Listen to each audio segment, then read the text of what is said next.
Well, good afternoon. I'm Councillor Judy Villeneuve. I'm the acting mayor, so I'll be chairing the meeting today. And we have three delegations. Kathy James with Tourism Surrey. Welcome, Kathy. She's going to provide us with an update on tourism activities.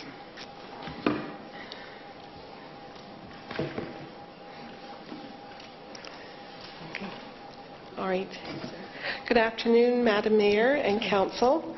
I'm Kathy James, the Executive Director of Tourism Surrey, the destination marketing organization in Surrey. Thank you for the opportunity to present an overview of our organization. I hope you have all received a copy of our recent annual report. It explains in more detail how Tourism Surrey operates, including the role of our board and our recent DMAI accreditation renewal, along with other information. Since 2002, the British Columbia tourism industry has seen remarkable growth despite numerous external setbacks, including the global economic crisis.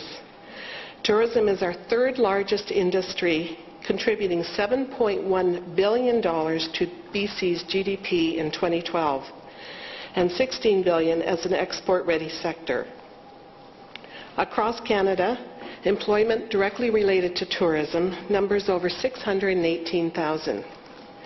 In BC, 18% of the population works in the tourism industry, accounting for over 127,000 jobs.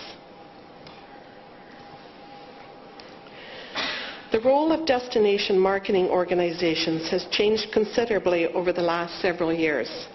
This is largely due to changes in technology that affects how visitors plan and execute their trips, as well as tell us what they want to get out of them.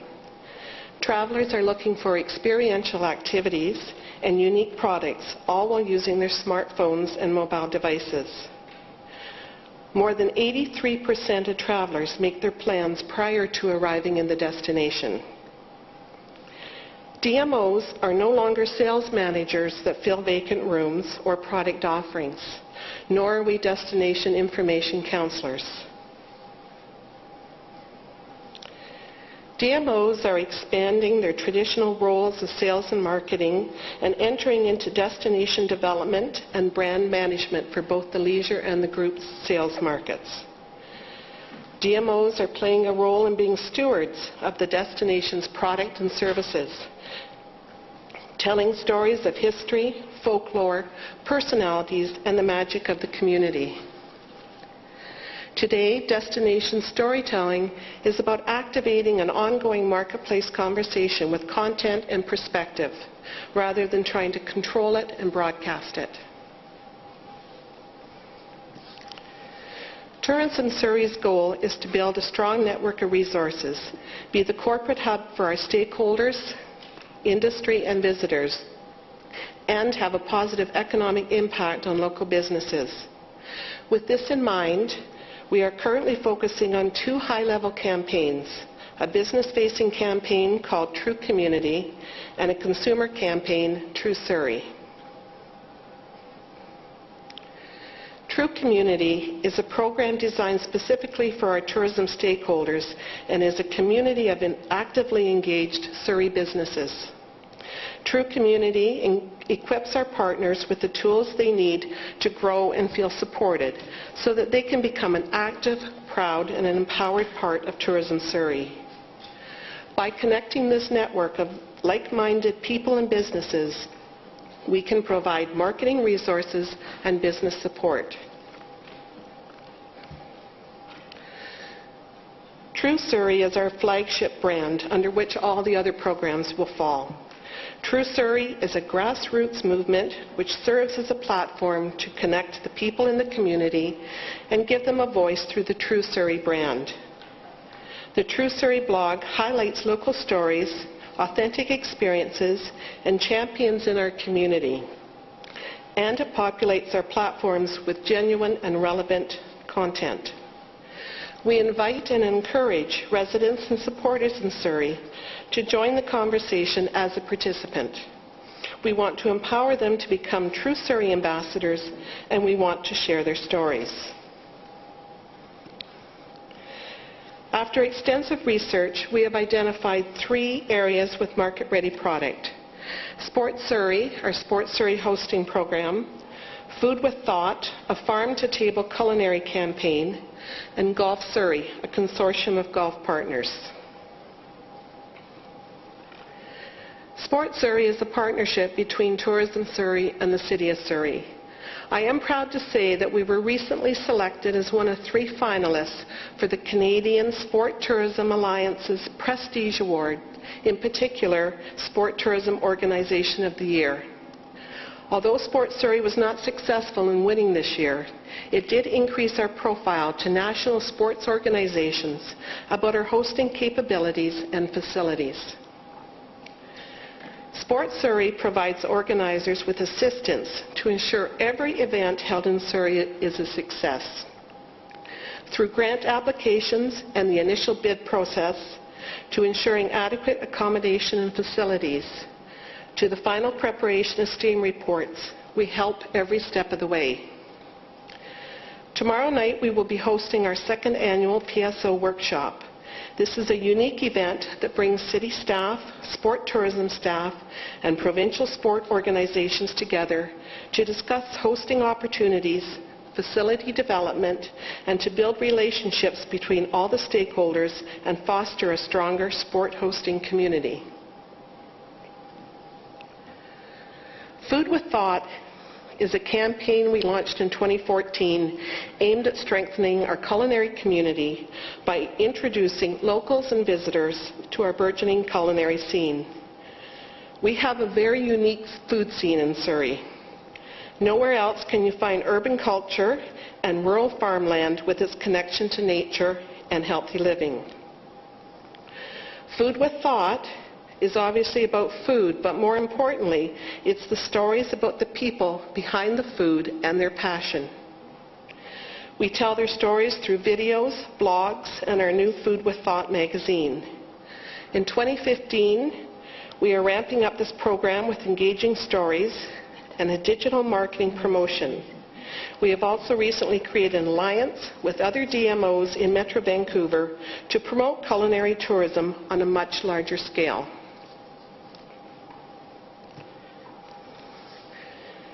Surrey has a higher density of public golf courses than any other community in Metro Vancouver, yet many people did not associate good golf with Surrey. This has certainly changed since the creation of the Golf Surrey Group in 2011. The group consists of Peace Portal, Hazelmere, Morgan Creek, and Northview, and was initially developed to create interest and awareness of golf in Surrey. One feature of the program is the Golf Surrey Pass. This has been a very successful initiative that sells out every year and is good for 1 round of golf at each of the 4 courses, as well as loyalty discount pricing throughout the year. This year we're taking the program further by installing a tee time booking engine called Golf Switch on the Golf Surrey website and investing in a targeted marketing campaign aimed at the Korean and Chinese markets. Social media is becoming a prominent focus of our marketing initiatives, with the vast majority of travelers planning their trips based on crowdsourcing information. It is imperative that we are part of this conversation. We have invested heavily in TripAdvisor and in initiatives like Google AdWords and targeted digital marketing. In addition to our Facebook, Twitter, Instagram, and YouTube channel, we also manage our Pinterest, Google+, and Flickr accounts. We have experienced tremendous growth in our online presence through connections with both residents and visitors. This in turn has provided us with additional content and has expanded our reach. This year we have seen ROI metrics from our social media campaigns. In the first 3 months we have seen an increase of over 200% in unique website visits over the same period last year. To reinforce the importance of digital media and storytelling, a case in point is our blog on Charlie's Tree, posted in December on our True Surrey platform. It was our very first viral campaign, recording almost 734,000 impressions on Facebook and 1,780 shares by the end of January. This is an excellent example of Surrey's compelling and unique stories and how people will rally around the authentic tales of their city. These are only a few highlights of some of our marketing initiatives, and I'd be happy to share any other metrics or any other information about our programs and welcome any questions you might have. Thank you for your time. Thank you so much, Kathy, and both of the publications that you provided have been great. I really enjoyed reading through them on the weekend. Does Council have any questions or comments? Mayor Hepner? Thank you. And thank you, Kathy, for your presentation. I miss sitting around the table as one of the as the council liaison to your board, because I know the significance of the work that you do, and that was a great presentation. And quite frankly, these publications are amazing. Thank you. So I know that we spent a long time with the food for thought, and how that was going to advantage us in both our ag and food security realm as well. And the True Surrey, I really like what you're doing with that. So kudos to you and to your board for all of the hard work. And we have had our well-placed confidence in all of the work that you do. But I was really impressed that the social media campaign is so significant. But in the absence of that, wow, your hardline books are fabulous, and hopefully they're available to our visitors, because they tell some wonderful stories, and I hope they're in our hotels as well as the visitor's guide as you go forward, because they're really amazing. So thank you very much for your presentation. Thank you, Madam Mayor. Thank you. So thank you very much for the presentation, and we'll look forward to the next publications. Our next delegation is George Passmore, who's the Program Manager of Counseling and Addiction Services with Sources Community Resource Centre. And is Kuldeep Gill here as well? I didn't see her. There she is. Hi, Kuldeep. And Counselor and Prevention Specialist for BC Responsible and Problem Gambling Program. Welcome. Thank you very much. It's a privilege to be here, and thanks for allowing me to be here, Your Worship and Honourable Council. So I'm here to represent the delegation of the Surrey Substance Use Awareness Team, and I'm joined here with some members of that team, including Susan Match and Kuldeep Gill from the BC Problem and Responsible Gambling Program, Jackson Dion from the BC and Court Workers Network, Heather Lynch from Options BC, and Colleen Kerr and Jackie Takarik, of course, from the City of Surrey. Our team involves many more members than this, involving a number of organizations and the Surrey City School District, as well as the RCMP. The awareness team has evolved over the last few years, and this is something that came together in 2011 and has a broad vision. So our aims are to heighten public awareness around substance use concerns, to build a community that encourages substance use awareness and prevention, working cooperatively with community partners, aiming to build safer and healthier communities, and to help people to view substance use and addiction with compassion. Again, on the list of our various organizations. So we're recognizing in our approach that crime reduction and health promotion is about implementing effective crime reduction measures, focusing on the root issues involving crime. It involves comprehensive planning, including a broad range of partners and stakeholders, and our focus is to build awareness and educate the public about substance use and abuse. And we've accomplished this through the creation of an annual Alcohol and Drug Awareness Week. So this began in 2011, and as you can see, we've sustained it each year, and each year it's built upon itself. We create educational fact sheets. We've held displays in mall booths, and movie and speaker presentations that I'll show you. So this is an example of the proclamations, the message from the mayor, some information about the week. We put out a toolkit that really invites members of the community to host their own event. So this can become an organic and evolving thing that is taken up by the community. We have a variety of fact sheets that might focus on different substances and just things that people may or may not know. That's some myths and facts, and also some resources that people can engage in. We might have focused on different demographics, on youth and learning how to develop refusal skills.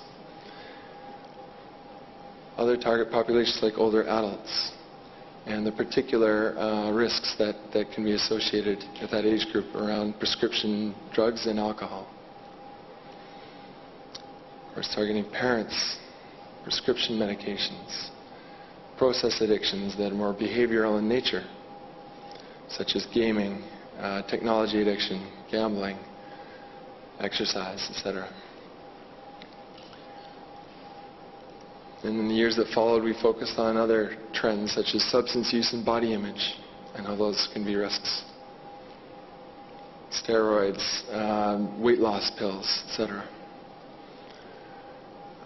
We also focused on some of the mythology around some of the drugs that are not associated as much with harms, such as tobacco, alcohol, and marijuana, and just engaging some thoughtfulness and contemplation around those substances. We addressed a trend that was evolving in some of the South Asian communities around Doda and Afim, and addressed some of the trends there and brought some awareness and education. Last year we highlighted the fact that people can return medications because that poses a risk for youth, of course, for having greater access to their parents' medications as well as the chance of misuse. We focused last year on how often mental health and substance use issues go together, particularly wanting to highlight this challenge among youth.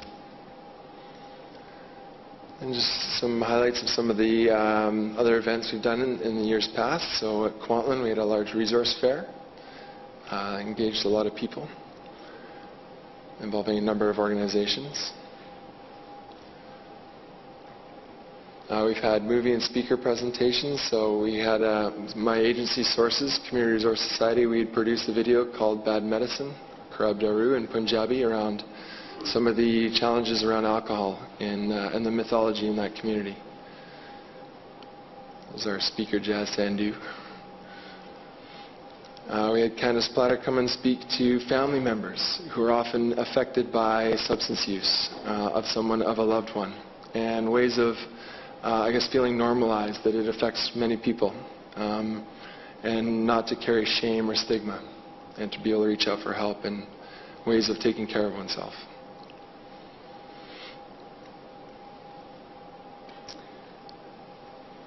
Last year we began something called the Surrey Habit Change Challenge, in which we invited as many people as possible to consider a healthy habit to add, or a problematic habit to reduce or eliminate from their lifestyle. And I did manage to go three months without coffee. I'm back with drinking coffee, but consciously. The idea is really to engage people in a non-stigmatizing way, to just reflect and evaluate their own relationships with things that can become quite habitual and compulsive in nature. And the more pervasive we have people considering this, the more likely we're going to have people making healthy choices around their habitual behaviors. So we're hoping to grow this in the years to come. We hope to develop promotional videos that can be kind of spread through social media, etc. Last year, to promote the Habit Challenge, we had some events at different places, such as I was at Earl Merritt Secondary, where we had over 400 students sign up for the challenge. They got prizes and signed up, and considered who they would issue the challenge to: a parent, a teacher, a friend. They developed a little collaborative poster They tried on some blurry vision, some fatal vision goggles that simulated drunk driving. By the way, this year we're also highlighting a poster on fact sheet on drugged driving, which is an emerging trend. There have been articles about that over the last few weeks, in fact. We had a DJ at the event to kind of bring some interest and get youth involved. And we've been using social media to try to have people share their stories of different challenges that they've taken up and their progress. And we've solicited a number of donations from organizations and businesses to incentivize this challenge. Of course, we've been here a few times over the last few years from different members of our team over the years.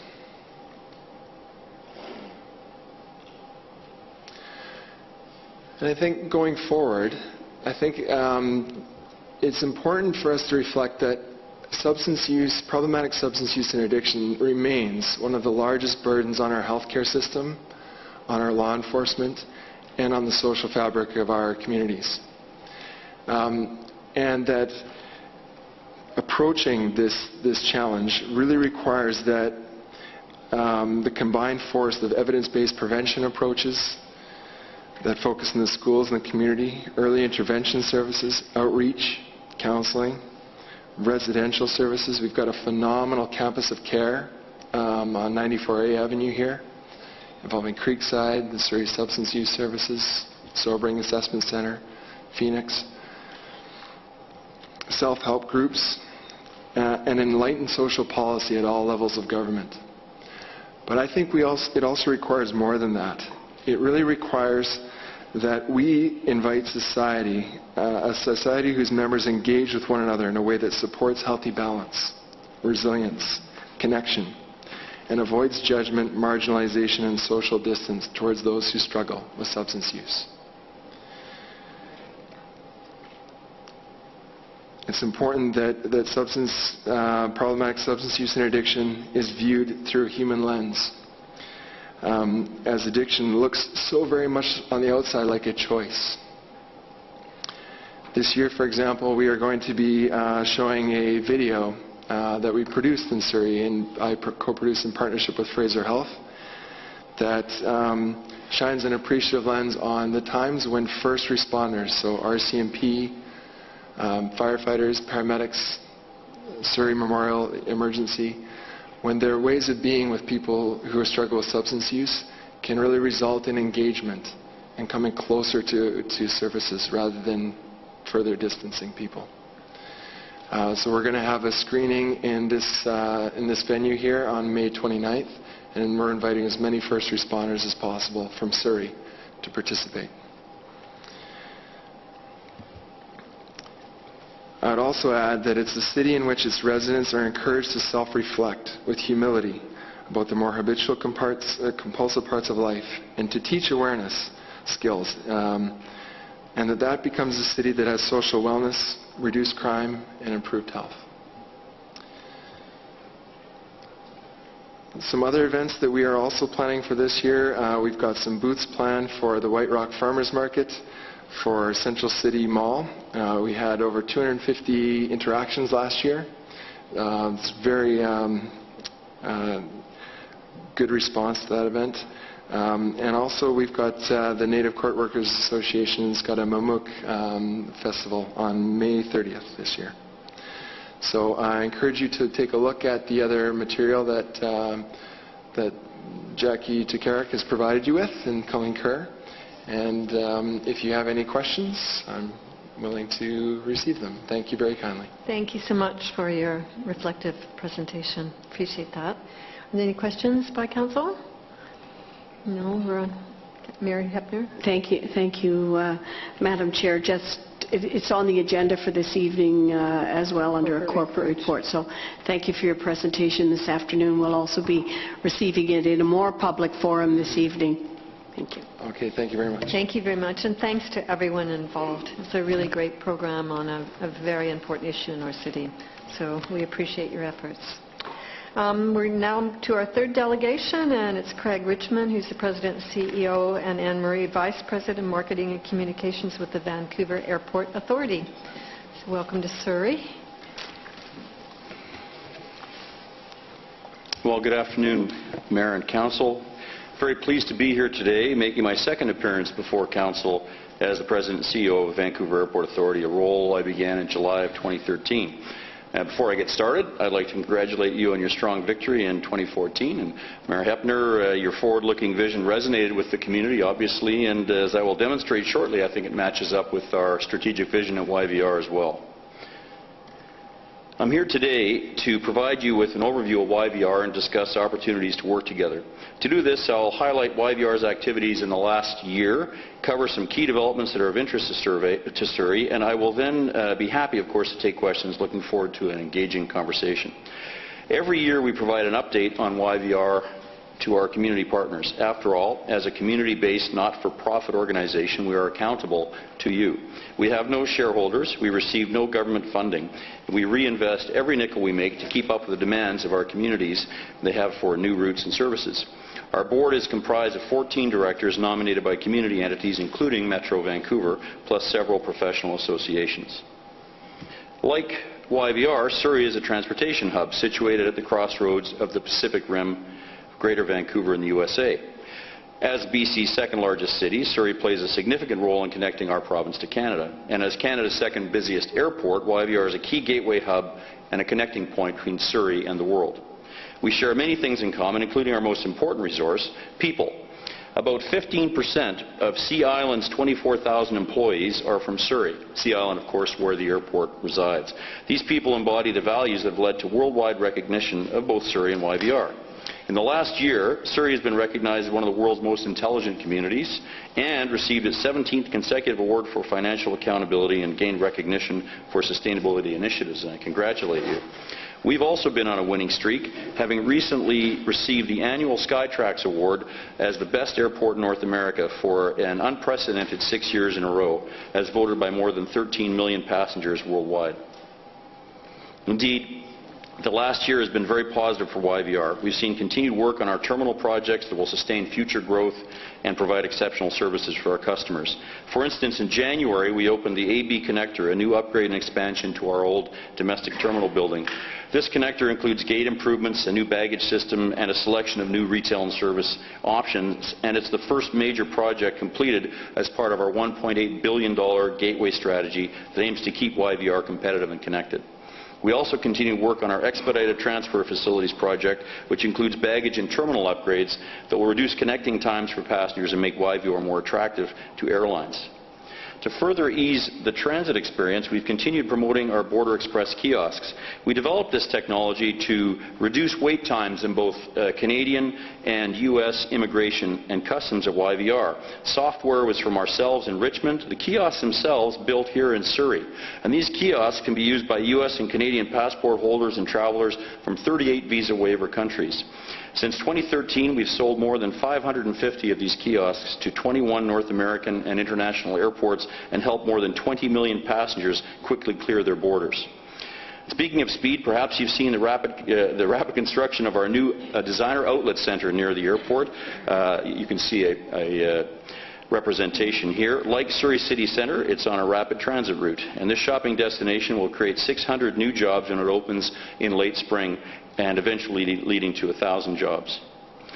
Our vision is to be a world-class hub, one that connects Asia to the Americas. To do this, we've worked hard to increase our air services. We set another passenger traffic record last year, welcoming 19.4 million passengers, growth of almost 8% over 2013. New air services spurred this incredible growth. In 2014, we ushered in the year of the Dreamliner, with the arrival of Vancouver and Japan Airlines' first Boeing 787 in January, followed very quickly by China Southern 787 and 2 Air Canada 787s shortly thereafter. We then welcomed All Nippon Airways, connecting travelers from Vancouver to Tokyo. Air Canada Rouge started transborder service in April, and that was followed quickly by the arrival of Icelandair from Reykjavik. We recently welcomed Philippine Airlines' new service that connects Manila, Vancouver, and New York.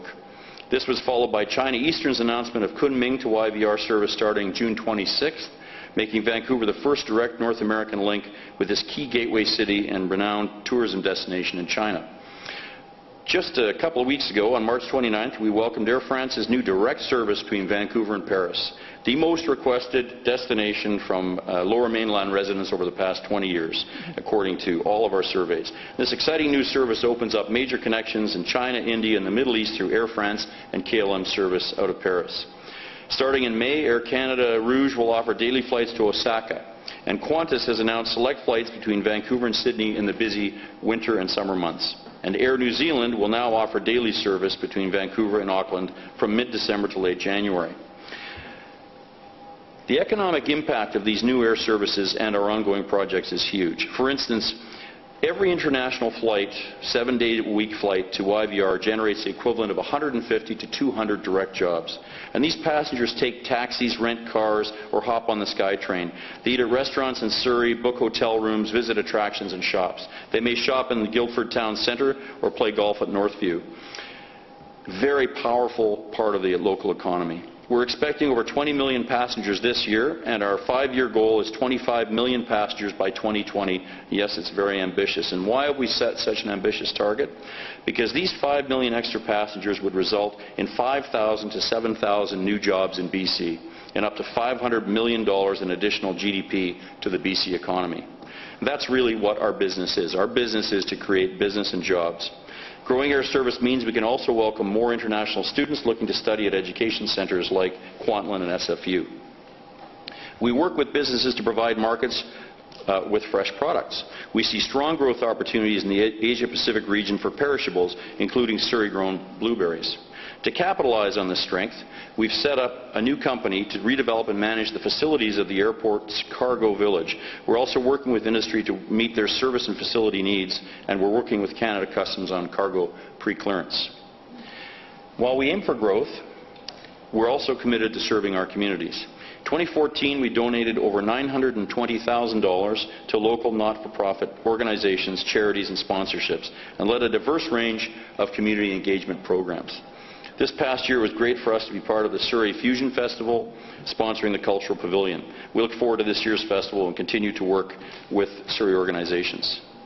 I really admire Surrey's commitment to sustainability. Your 50-year vision laid out in the Sustainability Charter guides your decisions making to ensure that Surrey remains a vibrant and livable city. As a sustainable gateway, YVR aims to provide social and economic benefits to the communities we serve while protecting the environment. In 2014, we renewed our 5-year environmental management plan, which identifies the programs and initiatives that will embed environmental sustainability into our activities and corporate culture. 4 strategic priorities and their measurable goals, targets, and baselines will influence the sustainable growth and development of YVR. In that same 5-year time period where we're going to grow by 1 million passengers a year, we aim to reduce greenhouse gas emissions by 33%, reduce waste by 50%, reduce potable water consumption by 30%, and improve our overall ecosystem health. To achieve these targets, we adhere to sound environmental management, including installing energy-efficient LED lighting in the terminal, raising awareness of our composting and recycling programs, and further integrating renewable energy such as solar hot water into our operations. This year, we're also beginning work on our new master plan. We do this every 10 years, and this will help guide land use on Sea Island for the next 40 years. Passenger cargo, transportation, and other forecasting is well underway, and our technical team has started conversations with key stakeholders who are providing early input. This master plan has a much larger focus on public engagement. We know how important it is to consult with the public, and we've developed 3 phases where we'll be engaging with stakeholders and the community. Phase 1 really launches as part of our annual public meeting on May 14th. We'll also have an online engagement platform where we'll ask people to provide input on what their future needs are. You'll see our master plan activation at our summer festivals in Surrey, including the Fusion Festival, and we encourage you to invite your community to participate. We're committed to working with Surrey on improving the airport experience and ensuring we operate sustainably. As part of this commitment, I want to know who in your community, what groups you think we should be connecting with, and you can let us know in terms of our engagement for the master plan. I'd also like to open up options for all of you for YVR tours whenever you're available, and be happy to do another presentation there to further discuss YVR. We have a community engagement plan to include key stakeholders and look forward to discussing this plan. And with that, I'd like to thank you once again for listening to me today. We achieve our success by working with communities like Surrey, and we love coming out and talking to you. As I noted last year, we've joined the Surrey Board of Trade to better share information with your business community. We also participate on your Transportation Committee and look forward to growing this relationship. We'll continue to work hard to address your concerns and ideas. Of course, we welcome your feedback at any time. Together, I believe we can continue to bring social and economic benefit to Surrey and BC, and I look forward to our mutual success. Thank you, and I'm ready for any questions. We appreciate that. It was a great presentation. Council members have any questions? Councillor Morton. Thank you, Madam Chair, and I just want to congratulate you on your 6th annual Best Airport in North America award that you received, I believe, this week. So I want to congratulate you. I always admire the airport when I go through there. Thank you very much. And I would very much like to have a visit, so if you could leave us a card. You bet. Okay, thank you. Thank you very much. Any other members of council? Well, thank you very much for taking the time to come give us the presentation, and we'll look forward to staying in touch and connecting and seeing you at the Fusion Festival. Thank you. So I believe that's all the delegations. Can I call for adjournment? Motion to adjourn.